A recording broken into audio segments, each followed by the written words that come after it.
9 years of school lunches. Think about that for a moment before I tell you anything else. Not the big moments, not the graduations or the birthday cakes or the holidays that photograph well. The Tuesday morning lunches. The permission slips signed in a hurry at the kitchen counter.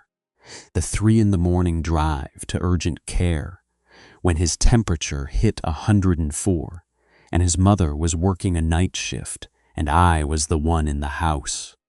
The football boots purchased on a Wednesday in October because the ones he had were too small, and the match was Friday, and nobody had said anything until Wednesday.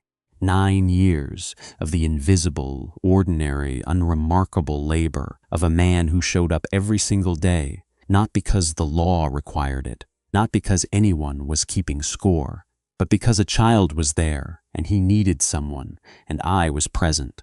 9 years. And then on a Thursday morning in September, he stood in the kitchen of the house I paid for, in front of the wife I loved, and he told me I was just the man who paid the bills. My wife said nothing. I want you to hold that image. The 3 of us in a kitchen on a Thursday morning. My stepson standing with the specific, careless confidence of a 19-year-old who has just discovered the power of a sentence and has not yet understood that some sentences cannot be unsaid. My wife at the counter with her coffee cup and her careful silence, and me standing in the middle of my own kitchen, receiving 9 years of Tuesday mornings back in the form of a single dismissal. I nodded, and then I went to my study. My name is Robert Calloway. I am 53 years old. I was born in Birmingham, grew up in the West Midlands, moved to Leeds at 22 for a job in civil project management, and stayed because Leeds had a particular quality of directness that suited my temperament, and because the flat I rented in the first month happened to be on the same street as a woman named Sandra, who was walking her dog at 7 in the morning, and who, when I asked what breed the dog was, told me it was a rescue and that its breed was complicated, which is the most interesting answer anyone has given me to any question in my adult life. I married Sandra 3 years later. Sandra had a son. His name is Connor. He was 10 years old when Sandra and I married, and he had a father who had left when Connor was 4 and who had returned with varying degrees of commitment across the following: 6 years in the specific inconsistent pattern of a man who loved his son in theory and found the practice of it logistically inconvenient. I met Connor for the first time on a Sunday afternoon in a park, where Sandra had arranged what she called a casual meeting, and which had the specific choreography of something that had been thought about very carefully. He was eating a packet of crisps. He looked at me with the frank and unfiltered assessment of a 10-year-old who has been told this is a casual meeting and who has therefore decided to conduct his own evaluation on his own terms. He said, "Do you like football?" I said. "More than most things." He said, "Who do you support?" I told him. He considered this for a moment and then he said, "That's not terrible," and went back to his crisps. That was our beginning. And for 9 years, it was also our daily reality, not dramatic. Not the cinematic step-parent story of a man who wins a child's heart through a single gesture. The real thing, which is slower and less photogenic, and built from the accumulated weight of 10,000 ordinary moments, the ones that no one records because they do not look like anything from the outside, but which are, from the inside, the entire structure of a relationship. I coached his football team for 3 seasons, not because I had been a footballer, because no one else had volunteered, and because Connor wanted to play, and the team needed a coach, and I was the available adult with a car and a Saturday morning. I learned what I needed to learn to do it correctly, which is what I do with everything, and I stood on cold Touchlines in November for 3 years. And I watched Connor develop from a tentative 10-year-old who was afraid of the physical contact into a 14-year-old who was one of the better midfielders in his age group and who, after one particular game in his third season, ran to me before he ran to his mother and said, "Did you see that second goal?" I said, "I saw it." He said, "I knew exactly where to be." I said, "I know, I've been watching you figure that out." He looked at me for a moment, and then he went to his mother, and I stood on the touchline, and the feeling I had in that moment is one I do not have an adequate word for. There were harder years in the middle. I want to be honest about those, because the story is not only the good moments, and pretending otherwise would be a disservice to what the good moments actually cost. At 15, Connor went through a period of specifically targeted hostility toward me that lasted about 8 months and that had the particular quality of a young man who is working something out and has selected the nearest available safe adult as the surface to work it out against.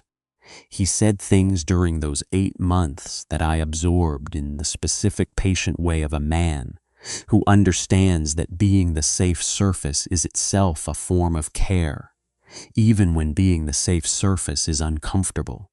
Sandra and I talked about it. I told her I was not going anywhere. She said she knew. She said she was grateful. At the time, I believed her. When Connor came through the other side of 15, he was quieter with me than before, which was not distance, but something more like respect. The specific respect of a teenager who has put something through its paces and found it did not break. He did not apologize for the 8 months which I did not expect. He showed up at the kitchen table on a Saturday morning when he was 16 and he said, "Can we go to the match today?" I said, "Get your coat." That was the apology I took it. That is the Connor I raised. That is the Connor who stood in my kitchen on a Thursday morning at 19 and told me I was just the man who paid the bills. Drop a comment right now and tell me where in the world you are watching from and what time it is there. I read every single one. And subscribe if you have not yet, because the study, the envelope, the table, and the door are all coming, and every one of them lands harder than the last. Stay with me. I want to tell you about the 9 years honestly, because the honesty is the point, and the honesty is also, as it turns out, the weapon. In the 9 years between the park and the kitchen, I paid for the following, and I want to be specific because specifics are what the story turns on. Secondary school fees for a private school that Sandra had set her heart on, and that my income made possible, and that Connor attended for 5 years, and where he received an education that produced, among other things, the vocabulary he used to dismiss me on a Thursday morning. Football equipment, coaching fees, 2 separate football camps during school holidays, a pair of boots that cost more than my first month's rent in Leeds, a driving lesson course at 1740 hours fully paid, because Sandra had not budgeted for it, and because I had been the one who sat in the passenger seat for 6 months, teaching Connor the roads before the formal lessons began, a laptop for his GCSEs, a second laptop when the first one was stolen from his bag on a school trip to Edinburgh, a trip I had also paid for, a university application year that included a personal statement tutor, 2 open-day trips requiring hotels, and a deposit on student accommodation that I transferred in August of the year he turned 18, and every Sunday for 9 years, a roast dinner at the table I bought for the house I paid for in the mortgage that had my name as primary holder, because Sandra's income alone had not been sufficient to qualify, and because I had wanted them to have a home, and I had made that possible. I tell you all of this not as a grievance. I tell you as a balance sheet, because a man who has been called just the man who paid the bills has the right to produce the bills, and I had been keeping them, not deliberately, not in the sense of a man who anticipated this moment and was building a case. I had been keeping them the way an organized man keeps records, in labeled folders in the filing cabinet in my study, because I have always believed that accurate documentation is the difference between a claim and a fact. Every receipt, every bank statement with the relevant transactions highlighted, every invoice for every school term and every football camp and every laptop and every driving lesson. 9 years of a life documented in the specific, careful way of a man who did not know at the time what he was documenting, but who had the instinct, deep in the engineering of who he is, to keep the record.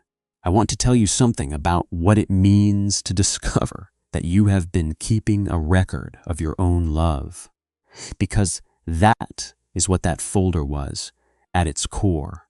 Before it was evidence, and before it was a correction, and before it was the thing I set on a kitchen table on a Thursday morning. It was love rendered in the only form that survives the specific kind of dismissal I had received, which is the form that cannot be argued with. You cannot argue with a receipt. You cannot tell a bank statement it is wrong. You cannot look at 9 years of direct debits and claim that the man who authorized them was nothing to you in any meaningful sense. The folder was not something I had built against Connor. It was something I had built alongside him for 9 years without knowing that the building and the keeping were their own kind of testimony, filed alphabetically, dated, organized in the specific careful way of a man who understood, without having to be told, that what you do when no one is watching is the most honest account of who you are. I had not been watching myself build it. I had just been building it. The way you build anything that matters, one day at a time, without keeping score, because the building was the point. Now I am going to tell you about the Thursday, not the whole of it, the specific 10 minutes that matter. Connor had come home the previous evening, which was not unusual. He was in his first year at university, and he came home on occasional weekends in the way that young people come home, for laundry and food and the specific comfort of a known space before they return to the new one they are still constructing. I had been glad to see him. I had made dinner. We had talked at the table in the ordinary way of a family at a table, and the evening had been what evenings should be. Thursday morning, breakfast. The three of us, Sandra at the counter with coffee, Connor at the table with his phone and a bowl of cereal. And then, without a particular build-up, without a preceding argument, without any of the narrative architecture that you might expect, from a moment that was going to alter everything, Connor put his phone down and looked at me and said, "I need to say something." I said, "Go ahead." He said, "I have been thinking about my relationship with David." David is his biological father. I said, "Okay." He said, "I want to make more of an effort to connect with him." He said, "And I think part of doing that is being honest about the fact that you and I are not what I have been pretending we are." I said, "What do you mean?" He said, "I mean, I appreciate everything you have done." He said it with the specific phrasing of a prepared speech, the way you say something you have rehearsed until the edges are smooth. He said, "But I think we have both been performing something that was never quite real." He said, "You are not my dad." He said, "You are just the man my mom married." He said it plainly, without cruelty and without warmth, which is the specific register of someone who has decided that the most honest version of a thing is also the cleanest version, and who has not yet lived long enough to understand that honesty delivered without care is simply another kind of damage. I looked at Sandra. Sandra looked at her coffee cup.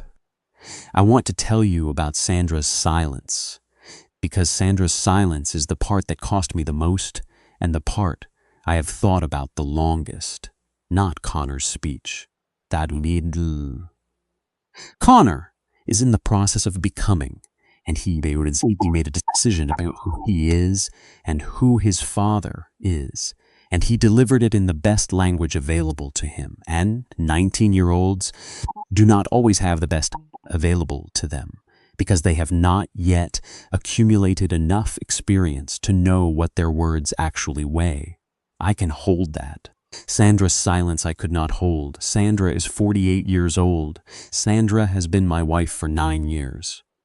Sandra sat 12 feet away from me in that kitchen, and she listened to her son tell me I was nothing to him. And she found something at the bottom of her coffee cup that required her complete attention. She did not say his name in the tone that means stop. She did not, that is not fair. She did not say a single word.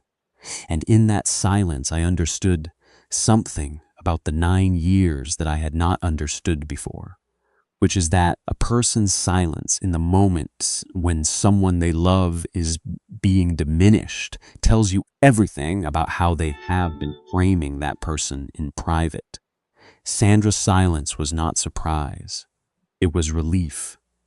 I want to be careful about that word because I have been careful about it for the months since, and I want the care to be visible. Relief is not the same as agreement. I do not believe Sandra agreed with what Connor said. I do not believe she had been telling him, in private, that I was just the man who paid the bills. What I believe is more complicated and more painful than that, which is that Sandra had been carrying a specific ambivalence about my role in her son's life for several years, and had managed that ambivalence by never naming it, and had found, when the moment arrived and Connor named it for her, that the loudest thing she could do was nothing. The silence was not a knife, it was an absence. And an absence in that moment, in that kitchen, 12 feet away from a man who had given 9 years to her family, was the same as a knife in the specific way that all absences are when they arrive in moments that required presence. I nodded, I stood up, I went to my study, and I understood, walking down that hallway, that the folder I was about to pick up was not revenge. It was a correction, a structural correction. The documentation of a reality that had just been publicly denied returned to the table in a form that could not be denied again. I said nothing. I looked at my stepson. I nodded once, slowly the way I nod when I have received information and have finished receiving it. I stood up. I pushed my chair back. I said, "Excuse me for a moment," and I went to my study. Subscribe right now and drop a like, because what I picked up off that filing cabinet shelf in my study is what this entire story was pointing toward from the first sentence. You showed up for this story the same way I showed up for 9 years of Tuesday mornings, without being asked, without a guarantee of how it would end, because something in you understood that this was worth your full attention. The difference is you can hit subscribe in 2 seconds. I spent 9 years, do it, then come back. The envelope is next. The filing cabinet in my study has 6 drawers. I have used the same labeling system for 20 years. Household, finance, work, vehicle, medical. And the one I opened that morning was labeled simply family. I pulled the drawer. I took out the folder. The folder was pale blue, which is the color I use for the family drawer, and it was 3 inches thick, and it had a handwritten label on the tab that said, in my own print, Household Contributions 2014 to present. I had not planned to open it that morning. I had not thought about it since I filed the last receipt in July. I had not been building toward a moment. I had simply been a man who documented things, because documenting things was how I was made, and I had walked into my study because I needed 30 seconds in a room that was entirely mine before I decided what to do next. And my hand had gone to that drawer the way hands go to the things they know, without intention, on the instruction of something older and quieter than conscious thought. I opened it. I looked at the first page. 9 years of receipts, statements, invoices, and direct debit confirmations, organized chronologically, every item documented, every amount accurate. The total at the bottom of the summary sheet, which I had compiled in a different context entirely for a remortgage application 2 years earlier, was a number I am not going to state here because it belongs to a legal process that has since concluded. What I will say is that it was a number that when you see it in print, in the clean and impersonal language of a financial summary, removes all ambiguity about what the phrase "just the man who paid the bills" actually means when it is applied to a specific human life over 9 years. I stood in my study with that folder open, and I looked at it for a long moment. I want to tell you what that moment felt like, because it was not triumphant, and it was not satisfying in the way that people imagine these moments are satisfying. It was clarifying. The specific and slightly cold clarity of a man who's been shown the gap between what he believed he was building and what the person across the table believed he was, and who is now holding in his hands the precise measurement of that gap. 9 years, every line item, every school term, every medical bill, every Sunday roast and football camp and driving lesson, all of it reduced to a number on a page, which is what it looks like when a relationship is stripped of its context and rendered in the only language that is immune to reinterpretation, which is the language of what was actually transferred from one person to another, in pounds, documented, verified, and dated. I thought about Connor saying, "You are just the man who paid the bills." I thought about the fact that he was right, technically, in the specific narrow sense that paying bills was one of the things I had done, in the same sense that a builder who has spent 9 months constructing a house has laid bricks. The bricks are accurate. The bricks are also not the house. I took the folder. I went back to the kitchen. They were both still there. Connor at the table, Sandra at the counter. The specific quality of a room that has been waiting for the person who left it to return and is not sure what he is going to bring back. I set the folder on the table. I opened it to the summary page. I did not point at anything. I did not explain anything. I said, "Take your time reading it." Then I picked up my keys from the hook by the door, the keys that had lived on that hook for 9 years, and I walked out. I drove to my brother's house in Harrogate. My brother Michael, who is 57, and who has known me since I was born, and who opened the door when I knocked and looked at my face and said, "Come in," and did not ask a single question for the first 40 minutes, which is the most valuable thing a person can offer who has just walked out of a kitchen with 9 years, in a folder on a table. We sat in his kitchen and he made tea, and eventually he said, "What happened?" I told him.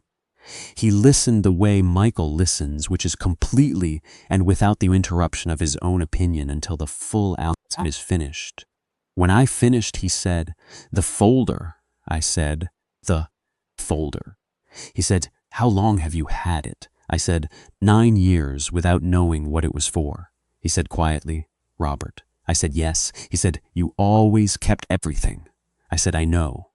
He said, "How does it feel?" I said, "It feels like a structure that held as long as it needed to and has now done its job." He was quiet for a while after that. Michael is not a quiet man by nature, and when he goes quiet, it means he is holding something that he is deciding whether to say. I said, "Whatever it is, say it." He said, "I always thought she took you for granted." I said, "I know you did." He said, "I never said anything because it was not my place and you were happy." I said, "I thought I was happy." He said, "Were you not?" I said, "I was present." I said, "Which is what I know how to be and which I gave fully and which I believed was received." He said, "And now?" I said, "Now I know that presence and reception are two different things and I have been confusing them for 9 years. He looked at me for a long time. He said, "Are you done?" I said, "No." I said, I am reorganizing. He said, what does that mean? I said, it means I am not a man who walks away from something he built. I said, I am a man who understands when the foundations need to be relaid. He nodded. He poured more tea. He said, stay as long as you need. I said, I know. He said, the spare room has clean sheets. I said, Michael. He said, yes.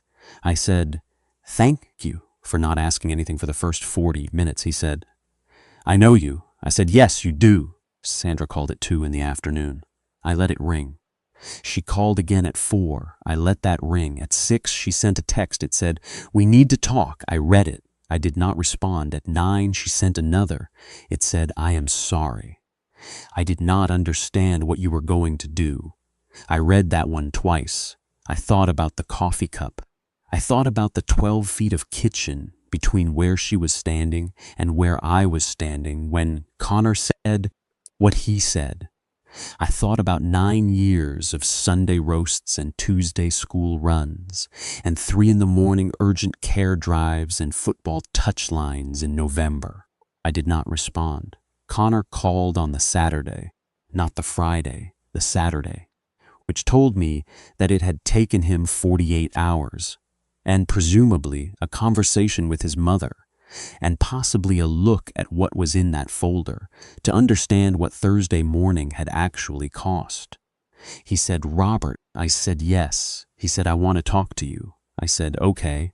He said, I said something I did not mean. He said it with the weight of someone who has been sitting with something heavy and is ready to put it down. I said, Connor, you said what you believed. He said, I believed it wrong. He said it simply. He said, I was trying to connect with my dad, and I thought the way to do that was to create distance from you. And I said things that were not fair and that were not true. I said, which part was not true? He said, the part where you are nothing to me. He said, that part was not true. He said it quietly, without decoration, in the specific, honest way of a young man who has done the accounting and arrived at a number that costs him something to say. I sat with that for a moment. I thought about the park in the first autumn, the crisps. Who do you support? That's not terrible. I thought about the football touchline in November and the second goal and the way he ran to me before he ran to his mother. I thought about the Tuesday mornings that nobody photographed and nobody recorded and that built, one on top of the other, for 9 years, into the specific invisible architecture of a relationship that a 19-year-old boy had needed one Saturday morning to understand he could not simply dismantle with a rehearsed speech over cereal. I said, Connor. He said, yes. I said, I am going to need some time. He said, I know. I said, I am not finished with this family. I said, but I need the people in it to understand the difference between what I am and what I am not. He said, yes. He said, Robert. I said, yes. He said, the folder. I said, yes. He said, I did not know. I said, I know you didn't.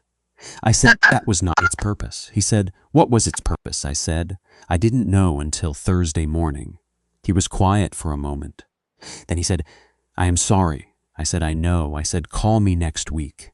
He called the next Sunday. We talked for 22 minutes. He told me about his university and about a module he was finding difficult and about a friend he had made on his corridor who was from Leeds, which he thought I would find amusing and which I did. He did not mention Thursday. And I did not mention Thursday, and we both understood that Thursday was still there, waiting to be carried properly, and that carrying it would take more than one phone call, and that the one phone call still was itself a kind of carrying, the beginning of it. At the end of the call, he said, Robert. I said, yes. He said, the second goal, the one from the third season.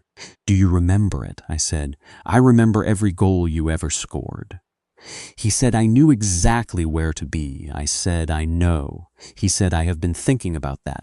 He said it quietly, in the way of someone who is telling you something in code and trusting you to read it. I read it. I said, I know you have. He said, I will call you next Sunday, I said. I will answer. Sandra and I are in the process of a conversation that is taking longer than a conversation and shorter than the full accounting of 9 years. She came to Michael's on the Sunday. She sat in Michael's living room, and she said things that I am not going to reproduce here because they belong to the two of us. What I will tell you is that the coffee cup came up, she said. I did not know what to say, I said. I know you didn't, I said. Sandra, you did not have to have the right words. You had to have a word. Any word, he said, and she said nothing. She looked at her hands. She said, I think I was afraid of what it meant. I said, What? What meant? She said, taking your side. She said, he is my son. I said, I know. I said, and for 9 years, I tried to be his father. She looked at me. She said, you were. I said, he did not agree. She said, he was wrong. I said, yes, he was. She was quiet for a long time after that. Michael had left us alone in the living room, with the discretion of a man who understands when a room needs to belong to the people in it. Sandra sat on the sofa with her hands in her lap, and she looked at the carpet, and I sat in the armchair across from her and I waited. I have always been good at waiting. She said, I have been carrying something for a long time, I said. Tell me, she said. I was afraid that if I named what you were to Connor, out loud, formally, it would mean something about David. She said, that makes no sense, I said. It makes complete sense. She looked up. I said, you were afraid that acknowledging what I was to him would mean his real father had failed him. She said, yes. I said, Sandra. She said, yes. I said, his real father did fail him. She looked at the carpet again. She said, I know. She said, I could not say it because saying it would have meant grieving something I never got to fix. I said, I know. I said, and instead you let with the weight of it for 9 years without telling me that was what I was doing. She said, yes. She said it quietly. She said, that was not right. I said, no, it was not. The folder is in my filing cabinet. The pale blue one, labeled Household Contributions 2014 to present. It is going back in the family drawer where it has lived for 9 years because it is part of the record and the record is mine and I keep what belongs to me. The door I closed on that Thursday morning has not opened the same way since. Sandra and I are finding out what it opens to now. Connor calls on Sundays, not every Sunday yet, some Sundays. I answer everyone. We talk about his university and his football, and occasionally, briefly, the things that Thursday cost both of us. He does not call me Dad. He calls me Robert, which is my name and which is, I have decided, enough for now. Enough for a beginning that is different from the one we had in the park, with the crisps and the frank assessment of my football team, but still, in the way of things that are built from honest materials, something real. Something you can stand on. That is what I have now, not everything. Not the unchanged version of 9 years of investment that I thought I was maintaining, but something real and honest that has been tested and is still here. I will take that. I have always been a man who values what holds over, what looks good from the outside, and what I have with Connor right now holds in the specific tentative way of something newly built that has not yet been fully tested, and that both of us are, one Sunday call at a time, learning to trust. The folder stays in the drawer. The receipts stay accurate. The record is complete. I went back to the Touchline last month. Connor's old football club in Leeds has an adult Sunday league, and a friend of his had invited him to play, and Connor had called me on a Thursday evening and said, do you want to come and watch? Not asked me to coach, not asked me for anything, just, do you want to come and watch? I said, what time does it start? He said, 10:30. I said, I will be there at 10:30. He said, you mean 10:15? I said, I mean 10:30. He said, "You have always been too early for everything," I said. "I have always been on time for everything, and the world has been late." He laughed. He said, "See you Sunday, Robert." I said, "See you Sunday." I stood on the touchline in April, which is warmer than November, but still cold enough to remind you that you are standing on a touchline in the north of England, and I watched my stepson play football in the specific, unhurried way of a man who has decided he wants to be there and is not performing the wanting. He scored in the second half. He ran to the other side of the pitch before I could say anything, and I watched him from across the grass, and I thought about the second goal from the third season, and I thought about what he said on the phone. I knew exactly where to be. He found me after the match. He said, "Did you see it?" I said, "I saw it." He said, "I knew exactly where to be." I said, "I know." He put his hand briefly on my shoulder. 2 seconds, that was all, and then he went to talk to his teammates. 2 seconds, that is enough. That is the beginning of everything, and I am still here. If this story reached somewhere real in you tonight, hit that like button and subscribe right now. We are here every week for the stories that carry the real weight of real lives. Drop a comment and tell me where in the world you are watching from and what time it is there. We read every single one. Thank you for staying all the way to the end of this one. We will see you in the next story.